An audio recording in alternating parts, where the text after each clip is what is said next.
আমি আমাকে প্রশ্ন করা হয়েছে, আমাকেই বলছে এই কথাগুলা, আমাকে মানার জন্য বলছে।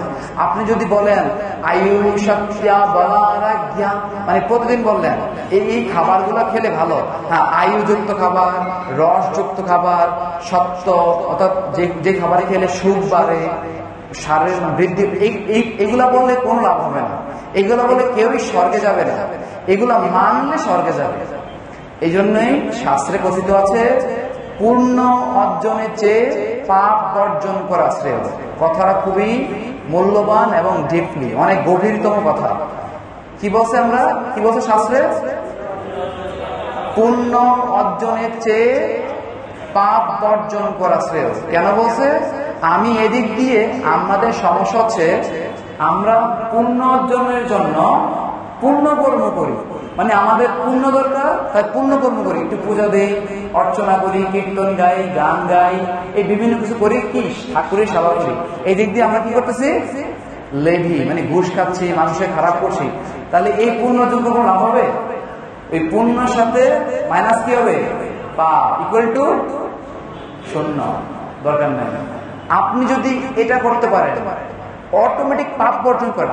আপনি আগামী 7 দিন শুধু পাপ বর্জন করা শুরু করেন, তাহলে আমরা পাপ বর্জন করছি মানে কি করছি? পূর্ণ করছি। আপনি আজকে থেকে শুরু করে দেন। আমি পূর্ণ করি না, সত্য কথা। আমি শুধু চেষ্টা করি, অলওয়েজ কি চেষ্টা করি? আমি কখনোই জ্ঞান অর্জন করি না, আমি অলওয়েজ অজ্ঞান বর্জন করার চেষ্টা করি। এই জগতে কেউই জ্ঞান অর্জন করতে আসে নাই। আমরা কি করতে এসেছি? অজ্ঞানকে বর্জন করার জন্য এসেছি আমরা। যে বলে না আমি জ্ঞান অর্জন এখানে এসেছি, যেমন ও বললো আমি কি জ্ঞান অর্জন, আসলে পৃথিবীতে কেউই, মানে রবীন্দ্রনাথ ঠাকুরকে প্রশ্ন করছে যে আপনি তো অনেক বড় জ্ঞানী, আপনি তো অনেক বড় জ্ঞানী। তখন রবীন্দ্রনাথ ঠাকুর উত্তর দিছে যে এই পুরো সমুদ্রটা হচ্ছে একটা জ্ঞান ভান্ডার। জ্ঞান ভান্ডার এক ফোঁটা, একটা জলের একটা স্রোত আছে না, যখন আপনি এক ফোঁটা জলে এভাবে যখন মানে মেলা বাগান বা এভাবে ফিরতে পারবেন, তখন কি একটা স্রোত আছে না, স্রোত। এই যে মহাসমুদ্রে এক ফোঁটা জল যদি এতটুকু যায়, এতটুকু আমার জ্ঞান। তাহলে রবীন্দ্রনাথ ঠাকুর যদি বলে এই পুরা সমুদ্র যদি জ্ঞান হয়, তার একটা কি একটা ফোঁটা, যে স্রোতটা যতটুকু যায় এতটুকু আমার জ্ঞান। রবীন্দ্রনাথ ঠাকুর যদি বলে, উনি এত বড় জ্ঞানী হওয়ার পরে যদি বলে আমি এতটুকু জ্ঞানী, তাহলে আমরা কি? আসলে আমরা জ্ঞানীর শিষ্য হতে পারি না। শিষ্য, জ্ঞানীর শিষ্য হওয়ার অনেক বড় একটা পাওয়া, প্রাপ্তি। ঠিক আছে, ঠিক আছে। তো আমাদের শাস্ত্রে সুন্দর কথাটা বলছে আমরা অর্জনের থেকে বর্জন করার চেষ্টা করব সবসময়। আপনারা আজকে থেকে শুরু করে দেন, জ্ঞান অর্জন করার দরকার নাই। আপনার মধ্যে কি কি অজ্ঞান আছে, আপনি ঈশ্বরকে জানেন না, ঈশ্বরকে জানার জন্য চেষ্টা করেন। এই অজ্ঞান বর্জন করুন, পাপ বর্জন করুন, দেখবেন আস্তে আস্তে আপনি জ্ঞানী হয়ে গেলেন। শ্রীকৃষ্ণ অর্জুন প্রশ্ন করছে যে আমি শ্রেষ্ঠ কিভাবে হব, শ্রেষ্ঠ কিভাবে হব? তখন শ্রীকৃষ্ণ বললেন শ্রেষ্ঠ হওয়ার চেয়ে উত্তম হওয়া শ্রেষ্ঠ। কি হচ্ছে? আপনি গ্রেট হওয়ার থেকে বেস্ট হওয়া ভালো। অর্থাৎ গ্রেটেস্ট হওয়ার থেকে বেস্ট হওয়া ভালো। অর্থাৎ একটু বুঝে বলি, এটা বোঝানোর পরে আমরা আমাদের আলোচনা চলে যাবো আজকে। শ্রেষ্ঠ মানে কি? দেখেন, শ্রেষ্ঠ আমি ওর থেকে শ্রেষ্ঠ, কিন্তু আমি আপনার থেকে শ্রেষ্ঠ না। শ্রেষ্ঠ সবসময় থাকে না। যেমন বাংলাদেশ দুর্নীতি কি? দুর্নীতিতে শ্রেষ্ঠ, ঠিক আছে, কিন্তু এটা কেন সবসময় থাকে না? এখন অন্যদের শ্রেষ্ঠ, আবার অন্যান্য বা যে কোনো ক্ষেত্রে শ্রেষ্ঠ সবসময় থাকে না। আপনি যদি নিজের জন্য আজকে আপনি 1 ঘন্টা পড়েছেন, কালকে আপনি 2 ঘন্টা পড়েন, আপনি আপনার সাথে উত্তম চেষ্টা করেন। আমি আজকে 1টা শ্লোক পড়ছি, কালকে 2টা শ্লোক, এরপর দিন 3টা শ্লোক, এরপর দিন 4টা শ্লোক। আপনি আপনার সাথে উত্তম চেষ্টা করুন। একদিন উত্তম হতে হতে আপনি কি হয়ে যাবেন? শ্রেষ্ঠ। শ্রেষ্ঠ কখনো উত্তম হতে পারে না, উত্তমরাই কি হয়? শ্রেষ্ঠ হয়। তাই শ্রীকৃষ্ণ অর্জুনকে কি হতে বলেছেন? শ্রেষ্ঠ না উত্তম? উত্তম হতে বলেছেন। তাই আমরা উত্তম হওয়ার জন্য কাজ করি, শ্রেষ্ঠ হওয়ার জন্য, মানে নিজের সাথে ফাইট। যুদ্ধ করবো কার সাথে? নিজের সাথে। ওর এত টাকা আছে আমার নাই, এই চিন্তা না করে ওর তো কিছুই নাই, তার থেকে আমার কিছু আছে, এই চিন্তাটা করে গেলাম আমরা অনেকটা বেটার হয়। ঠিক আছে? তো আমরা আজকে আলোচনা শুরু করব হচ্ছে সংস্কৃত আমাদের যে উচ্চারণগুলো আছে,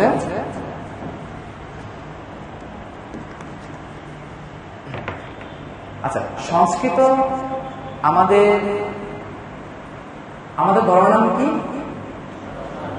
সনাতন ধর্ম। আচ্ছা আমি একটু দেখি।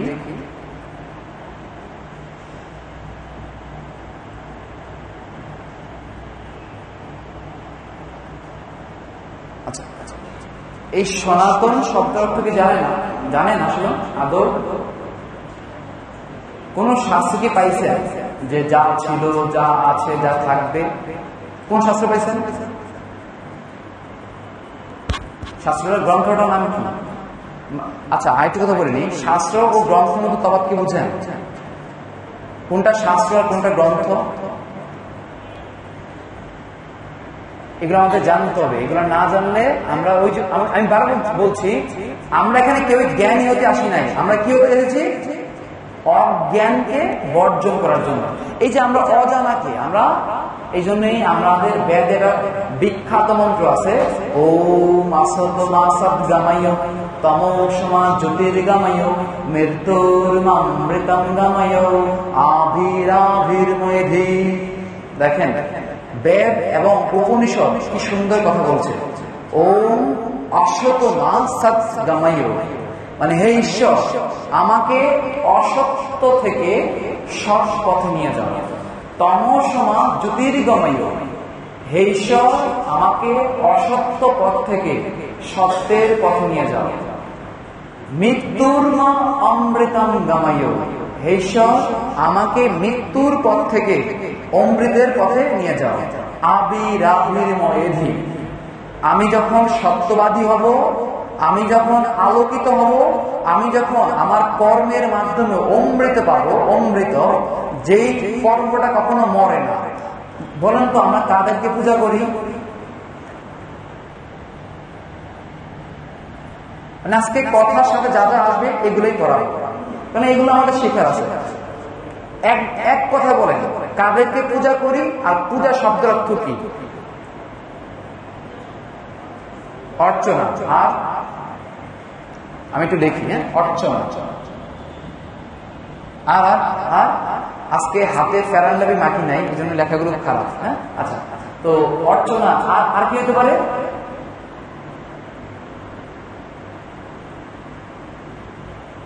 আর কি পূজা শব্দ কি? এখানে তো পূজা সবাই দেন। আমি মনে করি এখানে সবাই ভক্ত, সবাই ঈশ্বর প্রেমী এবং সবাই ঈশ্বরকে জানার জন্য প্রতিনিয়ত আপনারা চেষ্টা করেন। কারণ আমাদের শাস্ত্রে কথিত আছে ঈশ্বর দেখতে কেমন বা ঈশ্বর কি। যখন সাধুরা বা ঋষিরা এই জিনিসটা জেনে গেছেন যে সূত্রাস্য সূত্রম, মানে আমি কানে শুনি না, আমাকে শোনায়, উনি শোনায় বলে আমি শুনি। বাচহ বাচংশ, আমি কথা বলতে পারি না, আমাদের কাজ হচ্ছে এটাই কাজ। আর এই যে ভিতর দিয়ে কথাগুলো আনছে এগুলোকে হনুমানকে প্রশ্ন করছে যে তুমি এত সুন্দর কথা কিভাবে বলো? আমি তো বলি না, আমার কাজ হচ্ছে এরকম, আমি শুধু এরকমই করি, আমার থেকে কথাগুলোকে বের করায় কে? আমি কথা বলি না, আমাকে দিয়ে বলায় কে? ভগবান ঈশ্বর। এই জন্য বলছেন বাচ্চা হোক বাচ্চাংশ প্রাণাস্য প্রাণাহা। দেখেন একজন মানুষ প্রাণ ত্যাগ করছে, মানে শরীর পরে আছে, আমরা বলি উনি চলে গেছে, কই উনি তো আমাদের সঙ্গে একটা দিব্যি শুয়ে আছে, তারপর কেন বলি উনি চলে গেছে? ওনার মধ্যে কি এমন জিনিস চলে গেছে? প্রাণটা, তাই না? মানে দেখেন প্রত্যেকটা অংশে আপনার এইভাবে ধরে রাখতে পারবেন সারাক্ষণ, এইভাবে ধরে রাখতে পারবেন সারাক্ষণ, কিন্তু এই নামটাকে ধরে রাখতে পারবেন? এটা কি সম্ভব? জানেন আত্মা অর্থাৎ আমাদের এই ইনহেল এন্ড এক্সেল, মানে আমাদের এই শ্বাস প্রশ্বাসটা কতবার বের হয়, কতবার প্রবেশ করে এবং পরিভ্রমণ করে, মানে বের হয় এবং ঢুকে, জানেন এটা একদিনে? ধারণা আছে কেউ?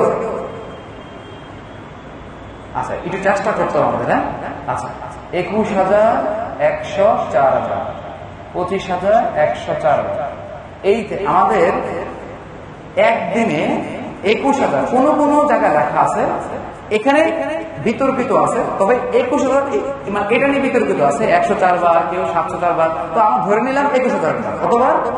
21,000 বার। আমাদের প্রতিদিন শ্বাস প্রশ্বাস 21,000-কে 2 দিয়ে ভাগ দিলে কতবার? 21,000 বার। আমাদের প্রতিদিন শ্বাস প্রশ্বাস 21,000-কে 2 দিয়ে ভাগ দিলে কত হয়? মানে আমাদের 10,500 নাকি, তাই না? আচ্ছা, এই 10,500 বার আমরা শ্বাস ছাড়ি এবং শ্বাস গ্রহণ করি।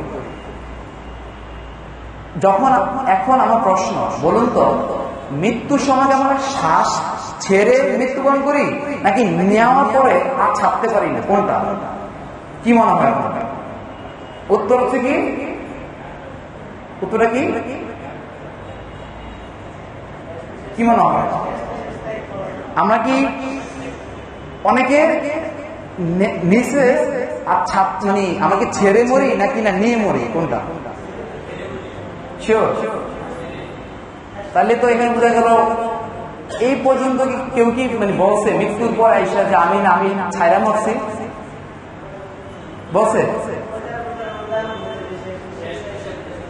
আচ্ছা, এই জন্যই বললাম, আমরা তো বলছি কি মরে গেছে, আমরা বলি মানুষ মরে গেছে, এইসব শব্দ ব্যবহার করা যাবে না। কি বলা লাগবে? শাস্ত্রীয় কথা। কি বলতে হবে? এই যে প্রাণটা, মানে আত্মাটা, এই প্রাণটা কি করলাম? ত্যাগ করলাম।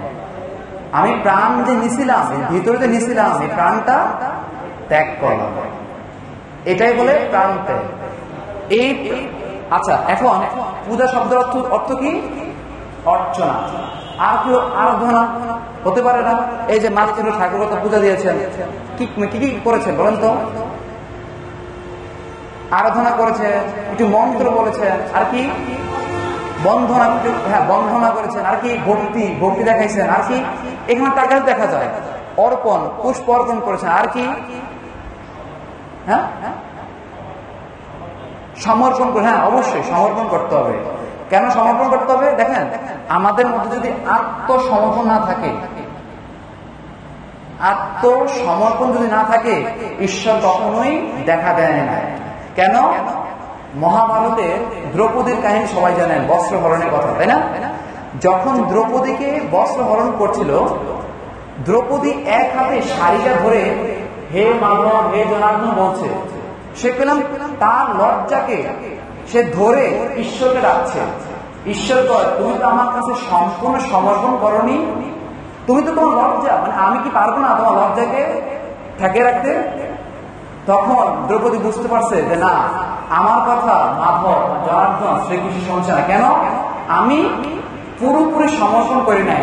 যখন 2 হাত ছেড়ে হে জনার্দন, হে মাধব, হে মধুসূদন বলেছেন, তখনই 3 ক্রোশ, 1 ক্রোশ 1.5 কিলোমিটার, 3 মানে দুঃশাসনের 100 হস্তির বল ছিল, 100টা হাতির বল ছিল।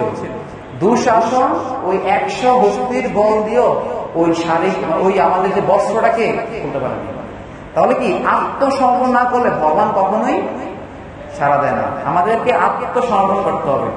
আচ্ছা, যেমন ওই দাদা বললো কি সমর্পণ, তাহলে কথা হবে আত্মসমর্পণ। সমর্পণের মধ্যে যদি ত্রুটি থেকে থাকে, ভগবান দেখা দেবে না, ভগবান আমাদের সাথে থাকবে না। একদম সহজ সংজ্ঞা। পূজা শব্দের অর্থ হচ্ছে পুতে পুনরায়, যতে জাগরণ। এর থেকে আর কোনো সহজ সংজ্ঞা নাই। এবার আমি একটু বুঝে বলি। পুনরায় জাগরণ। আরেকটা জিনিস মনে রাখবেন, আচ্ছা আমরা তো সবাই দুর্গাপূজা করাই, দুর্গাপূজার সময় আমরা বলি, এটা কি লিখলাম একটু বলেন কি? হ্যাঁ, এক লোকের কি হয়? হয়নি, বোধন হয়নি। পঞ্চম এখানে চক্রবর্তী কেউ আছেন, পূজা দেয় আছেন? পূজা কর্ম করেন। আচ্ছা আচ্ছা, যাক এটা চক্রবর্তী লাগে না, এছাড়া সবাই জানে, আমরা জানি পঞ্চম দিন কি হয়, কার বোধন হয়? আমরা মায়ের বোধন ঘটাই, তাই না? আসলে কি মায়ের বোধন ঘটাই? বোধ অন, তাকে কি বলে? বোধ মানে কি? বোধ মানে কি? চিন্তা। অন, আমাদের মধ্যে যে চিন্তা, আমাদের মধ্যে যে একটা জিনিস লক্ষ্য করেন,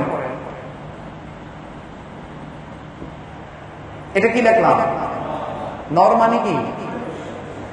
যেই মানুষের কি নাই, চিন্তা নাই, তাকে কি বলে? বানর। আমাদের মাথার মধ্যে যে ডোপামিন আছে বা আমাদের মাথার মধ্যে যে কোষ আছে, স্নায়ু, নিউরন বলে যেটাকে, আমাদের মানুষের মাথা থেকে বানরের মাথায় 3 গুণ বেশি শক্তিশালী, কিন্তু তার মধ্যে কি নাই? চিন্তা নাই। এই জন্য সে কি বানর। কথাটা কি বুঝা গেছে? বানরটা কেন দেওয়া হয়েছে? সে নর না, সে কি বানর। আমি একমাত্র বানর, আমার তো চিন্তা নাই বলে। এরকম আমাদের মানুষের মাঝে কি আছে? নরের মাঝে কি আছে? অনেক বানর আছে যারা আসলে চিন্তা করতে চায় না। তো এই যে বললাম পুনরায় জাগরণ, মানে আজকে আমরা বলি না, আজকে ঠাকুরের সন্ধ্যা শয়ন দিলাম, মানে ঠাকুরকে শয়ন দিলাম, কালকে আবার জাগাবো, বলি না? এই যে পুনরায় জাগানোকে কি বলে? তারপর আপনি অর্চনা করেন, আত্মনির্ভর করেন, এটা আপনার ভক্তি যা আসে, আপনি যা আসে আপনি মননাথ ত্রায়তে, মন থেকে যা আসে তাকে মন্ত্র বলে। কি বলে শাস্ত্র? কি বলছে? মননাথ তারয়ে যস্মাস্তস্তু, মানে কি মন থেকে যা আসে তাই হচ্ছে কি মন্ত্র। কোন ঋষি চিন্তা করছে কি এতে গন্ধপুষ্পেটা, মানে এই নাও তোমার, এই নাও আমার ফুল। বলেন তো ফুলটা কেন দেওয়া হয়? ফুল বলছে তুমি যদি কিছুই না পারো একটা ফুল অর্পণ করো, কেন বলেন তো? জানেন এটা? আপনারা দেন তো নাকি প্রতিদিন একটা করে ফুল ভগবানের চরণে দেন তো? আমি আশা করি সবাই দিবেন। আচ্ছা, কেন দিবেন? দেখেন, আমরা আজকে ক্লাসগুলো শুরু করার আগে এগুলো জানা প্রয়োজন। আমরা শব্দ থেকে বিচ্যুত, আমরা শব্দ থেকে অনেক দূরে আছি, আমরা জ্ঞান থেকে অনেক দূরে আছি। আমাদেরকে অবশ্যই জ্ঞানী হতে হবে, অবশ্যই। একটু আগে বলেছিলাম অজ্ঞানকে দূর করাকে কি বলে? জ্ঞানী হওয়ার জন্য জ্ঞানের বিষয় পড়াকে জ্ঞানী হওয়া যায় না, আপনাকে অজ্ঞানকে দূর করতে হবে। এই ফুলের মধ্যে বলছে একটা করে পুষ্প দাও। এই যে আজকে ঠাকুরকে পুষ্প দেওয়া হলো, আপনি কোনো কিছু দেওয়ার দরকার নাই, ফল দেওয়ার আপনার ক্ষমতা নাই, ফল দেওয়ার ক্ষমতা নাই, আপনার কোনো কিছু দেওয়ার ক্ষমতা নাই, শুধু একটা ফুল দাও। ফুল তো আর আপনি দিচ্ছে না, ফুল তো ঈশ্বরের ফুল দিচ্ছে। ফুলটা গাছ লাগাবেন, তো সেই গাছ থেকে একটা পুষ্পিত ফুল ভগবানের চরণে নিবেদন করবেন। কেন বলা হয়েছে? একটা ফুলে কি কি থাকে? ফুলে থাকে গন্ধ। কি থাকে? ফুলে গন্ধ থাকে না? আচ্ছা, ফুলের মধ্যে মধু থাকে, মধু মানে নৈবেদ্য হয়ে গেল তো নাকি? ফুলে কি থাকে? মধু থাকে, এটা জানো তো নাকি? ভ্রমর কি করে? এই মধুটাকে আকিঞ্চিত করে, মানে সেই মধুটা সেখানে সুরভিত করে। এই মধুর মাধ্যমে আমরা ফুল আরো কি হয়? পুষ্পিত হয়, ফুটে। আচ্ছা, আর ফুল নিজে একটা পুষ্প, এই জন্যই ফুলের মধ্যে কি কি থাকে? গন্ধ হয়ে গেল। আমরা দেই না গন্ধ, দেই নাকি গন্ধ ছিটাই? দরকার নাই, ফুলের মধ্যে গন্ধ আছে। ফুলে কি আছে? মধু। ফুলে কি আছে? ফুল নিজে একটা পুষ্প। সব মিলিয়ে এই ফুলটা আপনারা একটা নিবেদন করবেন। আচ্ছা, পূজা শব্দ অর্থ কি? পুনরায় জাগরণ। এবার পুনরায় জাগিয়ে আমি আর সংজ্ঞা বলবো না, অর্চনা, আরাধনা, ভক্তি এটা আপনাদের একান্ত। এখানে প্রত্যেকজনে এক একটা করে সংজ্ঞা হয়ে যাবে পূজা শব্দ অর্থ কি। কিন্তু বলেন তো সবার সাথে এই কথাটা মিলবে কিনা? আগে জাগাইতে হবে না? আগে জাগা। এই জন্যই বলছি আগে বোধন। কার? যেই মা আমাকে সৃষ্টি করলো সেই মাকে আমি জাগাবো, এটা কি হয়? আদৌ কার বোধন? আমার বোধন। যেই ঠাকুর পূজা দেয় বা যে পূজা দেওয়ার মধ্যে দৃষ্টতা দেখায়, সে কি করে? তার নিজের মধ্যে বোধন ঘটায়। বোধন মানে কি? চিন্তা, ভালো চিন্তার অন মানে কি? জাগানো, খোলে, ওপেন করে। ওকে, তাহলে বোধ অন, একটু তাত্ত্বিক ভাবে চিন্তা করলে চলে। আপনি বোধন মানে পঞ্চম এটাকে বোধন বলে, এভাবে চিন্তা করলে হবে না। আপনাকে এভাবে চিন্তা করতে হবে, বোধ অন মানে বোধন। ওকে, আচ্ছা, এই যে সনাতন, এই যে সনাতন, এই শব্দের অর্থে হচ্ছে সত্যবাদিতা। আমরা আশা করি এখানে সবাই সত্যবাদী, আমি আশা করি। কারণ সনাতন ধর্ম আপনি, আপনার মধ্যে যদি সত্যবাদিতা না থাকে, আপনি তো সনাতন ধর্মের প্রথমটাই নাই, বলে না প্রথমটাই নাই। তাহলে কি সনাতন ধর্মের সাথে কি? আচ্ছা, এই নটা হচ্ছে ন্যায়বাদিতা। কি ন্যায়বাদিতা? ন্যায়, অবশ্যই অন্যায় ন্যায়ের মধ্যে আপনি পার্থক্য করতে পারেন। আপনি অবশ্যই ন্যায়বাদী, যেখানে ন্যায়ের প্রয়োজন সেখানে। ততে হচ্ছে কি? ত্যাগী। ততে কি? ত্যাগী। আর নটে ভুলে গেছি। হ্যাঁ, নম্রতাবাদী। গুড। হ্যাঁ, নটা হচ্ছে আচ্ছা নম্রতাবাদী, ঠিক আছে। আচ্ছা, তাহলে এই নটা হচ্ছে নম্রতাবাদী। তাহলে নম্র তো বিনম্র, নম্র, এগুলো আমাদের শিখতে জানতে হবে, ঠিক আছে। আচ্ছা, আজকে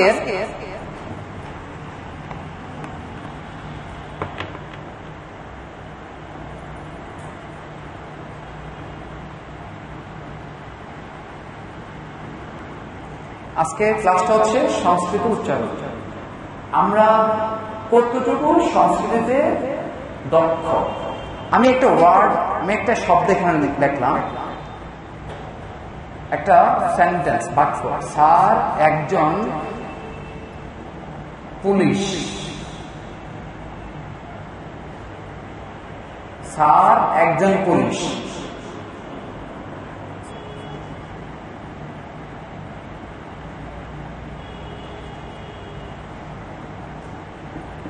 কি লিখলাম? স্যার একটা গরু। কি লিখলাম? স্যার একটা গরু। আমি কি স্যারকে গরু বললাম? তাহলে স্যার একটা গরু। হ্যাঁ, কিন্তু এই যে দেখেন, তাড়াতাড়ি বলার জন্য স্যার একটা গরু, এই যে তাড়াতাড়ি বলার জন্য এই যে আমাদের বিরাম চিহ্ন, জ্যোতি চিহ্নগুলো আছে, সেগুলো আমরা সঠিকভাবে না করা। স্যার এক বলতে যখন সময় কম, তাই না? স্যার একটা গরু। এবার ঠিক আছে না? যখন আমরা গীতা পড়ি, ধর্মস্য গ্লানি ভবতি, মানে ওই যারা সংস্কৃত বুঝে তারা বলতেছে ওই এরকমই অবস্থা। ওকে, আমি আরেকটা শব্দ লিখি।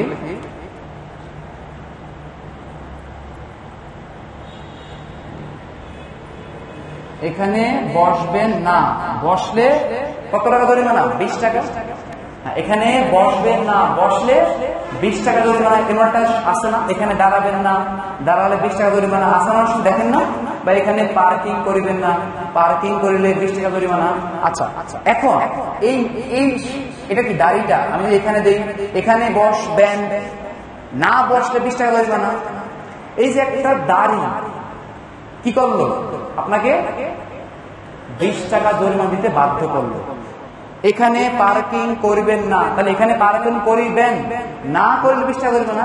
তাহলে মানে ঠিক জায়গা যদি আমরা কি না দেই, দাড়ি না দেই, তাহলে কি হয়ে যাবে? তেমনি গীতার মধ্যে, সংস্কৃতের মধ্যে এরকম দাড়ি আছে, কমা আছে, এগুলো আমাদেরকে জানতে হবে, শিখতে হবে, ঠিক আছে। ধর্মক্ষেত্রে কুরুক্ষেত্রে সমবাদ মামুকা পাণ্ডবাশ্চৈব কি মকুল সঞ্জয় শেষ, মানে কোনো দাড়ি নাই, কমা নাই, কিছু নাই। আমরা কি গেলাম? আমরা কিছুই, আমরা শব্দের বা বাক্যটার বা যে শ্লোকটার আমরা কি সৌন্দর্য, শ্রুতি মাধুর্য হারিয়ে ফেলেছি। আচ্ছা, সংস্কৃত উচ্চারণ আমরা কতটুকু দক্ষ বলেন তো? আমরা সংস্কৃতিতে কতটুকু দক্ষ? এই যে বললাম, আমার মায়ের প্রথম বললো